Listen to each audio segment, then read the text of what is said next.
Face à l'incertitude économique, le monde se tourne vers les États-Unis, une puissance économique mondiale en quête de réponse. Alors que la possibilité d'une récession se profile, la nation se trouve à un carrefour critique. Les États-Unis seront-ils capables de naviguer efficacement à travers les défis à venir et d'empêcher le début d'une récession économique potentiellement dévastatrice ? Cette vidéo explore les complexités du paysage économique actuel, analyse les facteurs qui contribuent à l'incertitude et examine les stratégies et politiques mises en œuvre par le gouvernement américain et les institutions financières. Ce récit captivant se dévoile alors que nous plongeons dans les complexités des interdépendances économiques mondiales, de l'impact des événements géopolitiques et du rôle des politiques fiscales et monétaires pour éloigner le pays d'une trajectoire récessionnaire. À chaque jour qui passe, la tension monte. Les décideurs, les économistes et les citoyens attendent avec impatience le dénouement du compte à rebours. À travers une analyse approfondie et des idées d'experts, cette vidéo vise à éclairer les décisions cruciales prises à huis clos, la toile complexe des indicateurs économiques et le pouls des marchés financiers nationaux. Les enjeux sont élevés et les implications vont bien au-delà des frontières des États-Unis. Alors que nous nous embarquons dans ce voyage, rejoignez-nous pour démêler les complexités, participer à des discussions stimulantes et en fin de compte, chercher à répondre à la question puissante: les États-Unis réussiront-ils à enrayer la récession ? Le compte à rebours commence et le monde regarde avec une grande attention. Chapitre 1. Réponse du gouvernement et mesures politiques. Face aux préoccupations économiques et à la menace imminente d'une récession, le gouvernement des États-Unis et sa banque centrale ont mis en œuvre toute une série de mesures pour atténuer les risques, stabiliser l'économie et prévenir une récession. Ce chapitre plongera dans les actions entreprises par le gouvernement et la Banque centrale des États-Unis, mettant l'accent sur les politiques monétaires et fiscales et évaluera leur efficacité dans la prévention de la récession. La politique monétaire joue un rôle crucial dans la gestion de la stabilité économique. Et la Réserve fédérale américaine, la banque centrale du pays, a été à l'avant-garde de la mise en œuvre de mesures pour faire face aux préoccupations économiques. L'un des principaux outils de leur arsenal est l'ajustement des taux d'intérêt. Abaisser les taux d'intérêt encourage l'emprunt et les dépenses, stimulant l'activité économique. La Réserve fédérale a utilisé cette stratégie pendant les périodes d'incertitude économique visant à stimuler les dépenses des consommateurs, les investissements des entreprises et la croissance économique globale. A l'inverse, augmenter les taux d'intérêt est utilisé pour lutter contre les pressions inflationnistes et assurer la stabilité économique à long terme. Un autre instrument de politique monétaire utilisé par la Réserve fédérale est l'assouplissement quantitatif.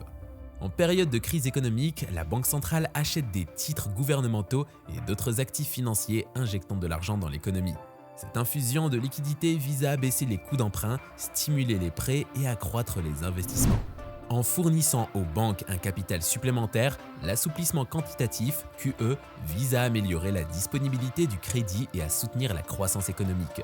En plus des politiques monétaires, des politiques budgétaires ont également été mises en œuvre pour faire face aux préoccupations économiques. Les politiques budgétaires sont des actions gouvernementales liées à la fiscalité et aux dépenses publiques. En période de détresse économique, le gouvernement américain a utilisé des plans de relance pour injecter des fonds dans l'économie et stimuler la demande globale. Ces plans incluent souvent des mesures telles que les réductions d'impôts, des transferts d'argent directs et une augmentation des dépenses gouvernementales dans des projets d'infrastructure, l'éducation et les soins de santé. En augmentant le revenu disponible et les dépenses publiques, ces mesures budgétaires visent à stimuler l'activité économique et à créer des emplois. Les investissements dans l'infrastructure ont été au cœur des mesures de politique budgétaire du gouvernement américain. En allouant des fonds pour améliorer et moderniser l'infrastructure du pays, tels que les réseaux de transport, les systèmes énergétiques et les réseaux de communication, le gouvernement vise à accroître la productivité, à créer des emplois et à favoriser une croissance économique à long terme. Les investissements dans l'infrastructure répondent non seulement aux préoccupations économiques immédiates, mais posent également les bases d'une économie plus résiliente et compétitive à l'avenir. L'efficacité de ces mesures de réponse gouvernementale et des actions politiques dans la prévention de la récession fait l'objet d'une évaluation et d'un débat continu. Les partisans soutiennent que les politiques monétaires telles que les ajustements des taux d'intérêt et l'assouplissement quantitatif ont stimulé avec succès l'activité économique et ont évité une récession plus grave. Les taux d'intérêt plus bas ont facilité l'emprunt et l'investissement, tandis que l'assouplissement quantitatif a fourni une liquidité indispensable aux marchés financiers et encouragé les prêts. De même, les politiques budgétaires, y compris les plans de relance et les investissements dans l'infrastructure, ont été salués pour leur potentiel à stimuler la croissance économique et à créer des emplois. En augmentant le revenu disponible et les dépenses publiques, ces mesures visent à stimuler les dépenses des consommateurs et les investissements des entreprises, stimulant l'activité économique et évitant une récession. Cependant, les critiques soutiennent que l'efficacité de ces mesures dépend de divers facteurs, notamment la gravité et la nature de la crise économique, la santé globale de l'économie et l'opportunité et l'ampleur des réponses politiques. Ils soulignent les risques potentiels liés à l'augmentation des dépenses publiques, telles que l'augmentation de la dette nationale et la durabilité à long terme des politiques budgétaires. De plus, l'impact de ces mesures peut être limité par des facteurs externes, tels que les conditions économiques mondiales et les tensions commerciales. L'efficacité des mesures de réponse gouvernementales et des actions politiques dépend également de leur coordination et de leur mise en œuvre. Une collaboration étroite entre la Banque centrale et le gouvernement est cruciale pour s'assurer que les politiques monétaires et budgétaires fonctionnent de concert et renforcent les effets de l'une et de l'autre. De plus, les responsables politiques doivent rester vigilants et adaptatifs, surveillant constamment l'évolution du paysage économique et ajustant les politiques en conséquence. À mesure que nous progressons, l'évaluation des mesures de réponse gouvernementale et des actions politiques se poursuivra, car leur efficacité dans la prévention de la récession est étroitement surveillée. Il est essentiel que les responsables politiques évaluent l'impact de ces mesures sur les indicateurs économiques clés tels que la croissance du PIB, les taux d'emploi, l'inflation et les dépenses des consommateurs. Les experts analysent de près et interprètent ces indicateurs économiques pour évaluer l'efficacité des mesures de réponse gouvernementale. Par exemple, la croissance du PIB reflète la santé générale et la performance de l'économie. Une augmentation soutenue du PIB indique une expansion économique et est un signe positif de prévention de la récession. De même, les taux d'emploi jouent un rôle crucial dans la mesure de l'impact des politiques gouvernementales. Des taux de chômage plus bas signifient davantage d'opportunités d'emploi et de confiance des consommateurs, contribuant à la stabilité économique. L'inflation, un autre indicateur critique, est étroitement surveillé pour assurer la stabilité des prix. Bien que l'inflation modérée soit considérée comme bénéfique à la croissance économique, une inflation élevée peut éroder le pouvoir d'achat et perturber la stabilité économique.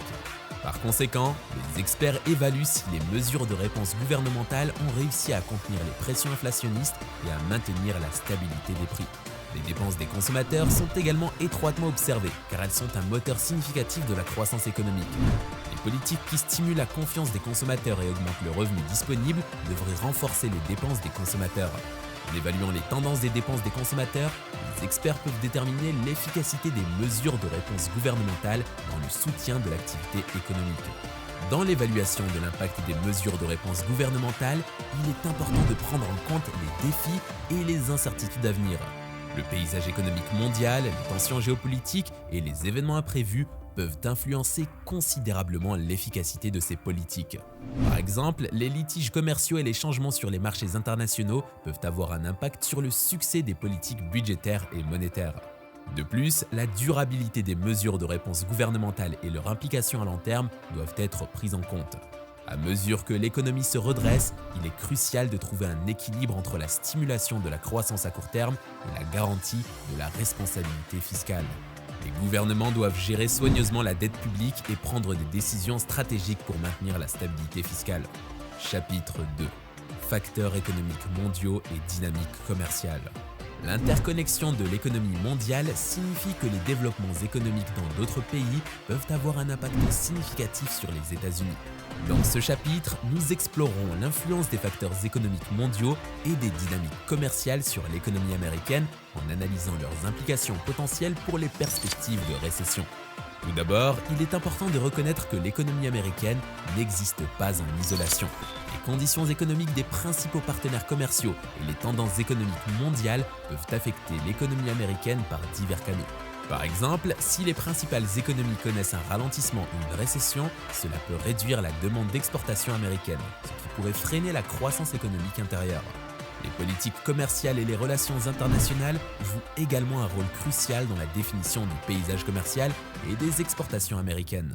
Les changements dans les politiques commerciales tels que les tarifs ou les accords commerciaux peuvent avoir un impact direct sur le flux de biens et de services entre les pays. Les litiges commerciaux, en particulier entre les principaux partenaires commerciaux, peuvent créer de l'incertitude et perturber les chaînes d'approvisionnement mondiales, affectant l'industrie d'exportation américaine.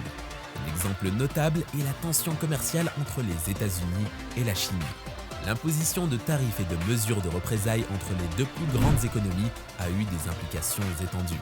Ces litiges commerciaux ont non seulement perturbé la relation commerciale bilatérale, mais ont également créé de l'incertitude sur les marchés mondiaux, impactant la confiance des entreprises et les décisions d'investissement. Les conséquences potentielles de litiges commerciaux prolongés incluent une réduction des opportunités d'exportation pour les entreprises américaines et des perturbations potentielles dans les chaînes d'approvisionnement, ce qui pourrait avoir un effet préjudiciable sur l'économie américaine. De plus, les ralentissements économiques mondiaux peuvent avoir des effets de débordement sur les perspectives de récession aux États-Unis. Les interdépendances économiques signifient que si les principales économies connaissent une baisse, cela peut entraîner une demande réduite de biens et de services américains, impactant négativement les industries dépendantes du commerce international. De plus, les liens des marchés financiers peuvent transmettre des chocs au-delà des frontières, amplifiant potentiellement l'impact des ralentissements économiques mondiaux sur l'économie américaine. La pandémie de Covid-19 sert d'exemple récent de l'interconnexion des économies mondiales. Les perturbations généralisées causées par la pandémie ont conduit à une récession économique mondiale, affectant des pays du monde entier. L'économie américaine a connu d'importants défis, notamment une réduction de l'activité économique, des perturbations des chaînes d'approvisionnement et une augmentation des taux de chômage. La pandémie a souligné la vulnérabilité de l'économie américaine aux chocs économiques mondiaux et a souligné la nécessité de surveiller de près et de comprendre les facteurs économiques mondiaux. Naviguant dans les complexités des facteurs économiques mondiaux et des dynamiques commerciales, les responsables politiques doivent trouver un équilibre entre la protection des industries nationales, la garantie de pratiques commerciales équitables et la promotion de la coopération internationale. S'engager dans un dialogue constructif et des négociations avec les partenaires commerciaux peut contribuer à résoudre les déséquilibres commerciaux et à promouvoir des relations commerciales mutuellement bénéfiques. Maintenir des marchés ouverts et soutenir le commerce international peut créer des opportunités pour les entreprises américaines et contribuer à la croissance économique. Chapitre 3. Confiance des consommateurs et sentiments du marché. La confiance des consommateurs est un facteur clé pour déterminer la santé globale d'une économie. Elle représente le niveau d'optimisme ou de pessimisme que les consommateurs ont à l'égard de leur situation financière personnelle et de l'économie en général. Lorsque les consommateurs se sentent confiants, ils sont plus susceptibles de dépenser, d'investir et de contribuer à la croissance économique. En revanche, en période de faible confiance des consommateurs, les dépenses et les investissements ont tendance à diminuer, ce qui peut entraîner des ralentissements économiques. La confiance des consommateurs est influencée par divers facteurs, notamment le niveau d'emploi, la croissance des revenus, les taux d'inflation et les conditions économiques générales.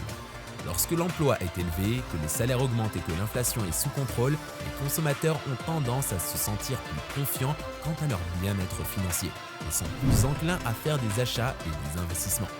En revanche, si le chômage augmente, que les salaires stagnent ou que l'inflation augmente brusquement, la confiance des consommateurs peut diminuer, entraînant une baisse des dépenses des consommateurs et des pressions récessionnaires potentielles.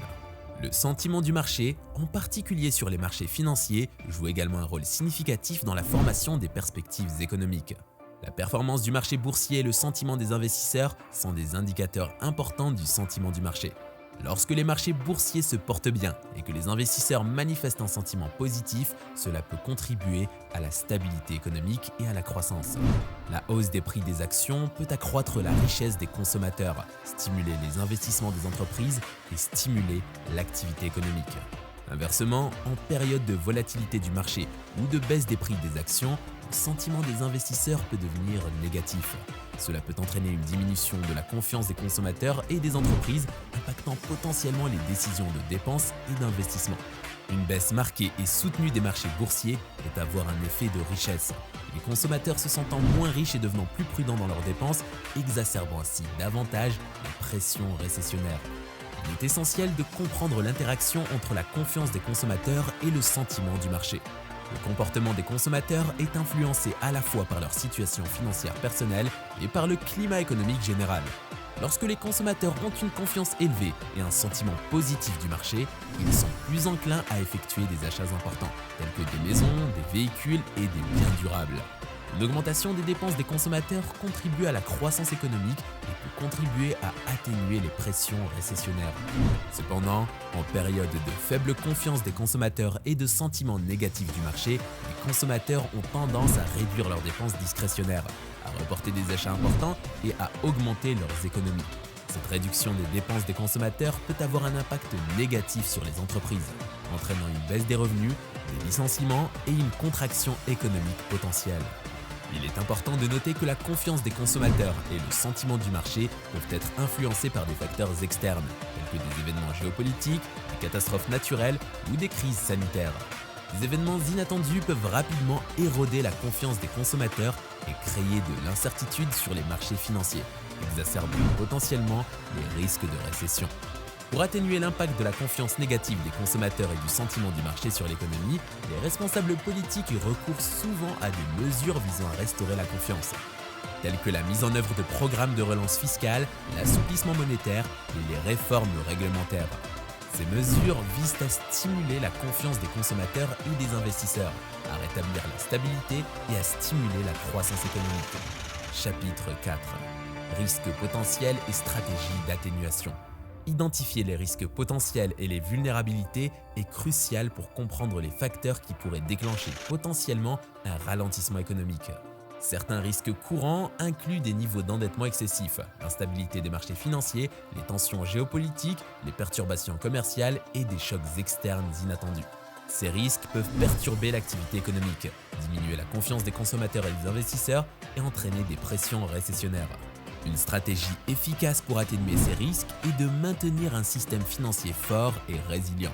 Des régulations financières robustes, une supervision et des pratiques de gestion des risques peuvent aider à prévenir un endettement excessif, réduire la probabilité de perturbations sur les marchés financiers et renforcer la stabilité du secteur bancaire.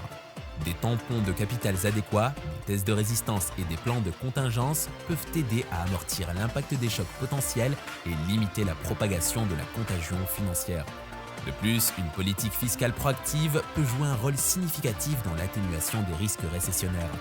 Les gouvernements peuvent mettre en œuvre des mesures fiscales contracycliques, telles qu'une augmentation des dépenses gouvernementales et des réductions d'impôts pendant les périodes de faiblesse économique.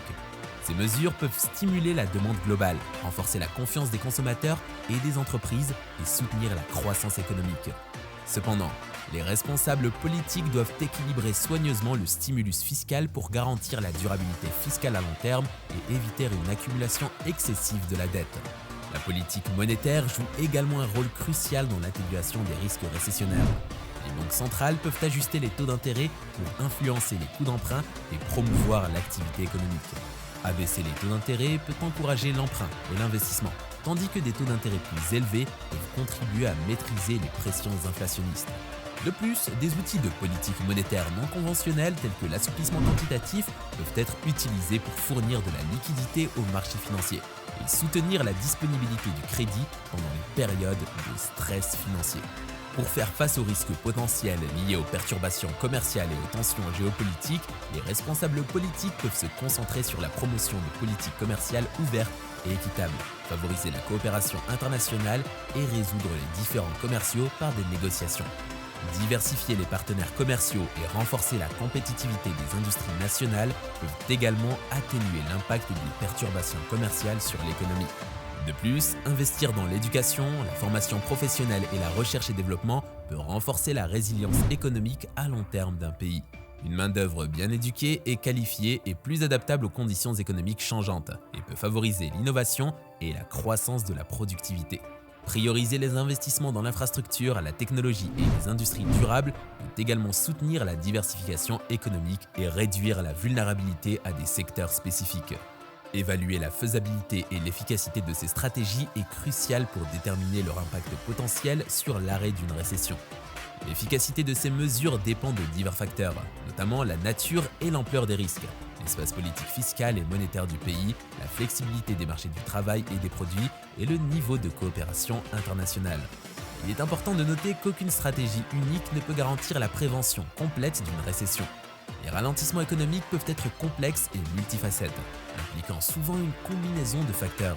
Par conséquent, une approche globale et coordonnée qui adresse plusieurs vulnérabilités et risques est nécessaire pour renforcer la résilience et réduire la probabilité et la gravité des récessions. Alors que nous arrivons à la fin de notre discussion sur la question de savoir si les États-Unis réussiront à enrayer la récession, le compte à rebours est peut-être terminé. Le voyage se poursuit. Le sort de l'économie est en suspens et il revient aux décideurs, aux entreprises et aux individus de naviguer à travers les défis à venir. Merci de vous être joints à nous pour cette exploration perspicace. Restez à l'écoute pour plus de contenu précieux et d'ici là, prenez soin de vous et restez en avance sur le jeu.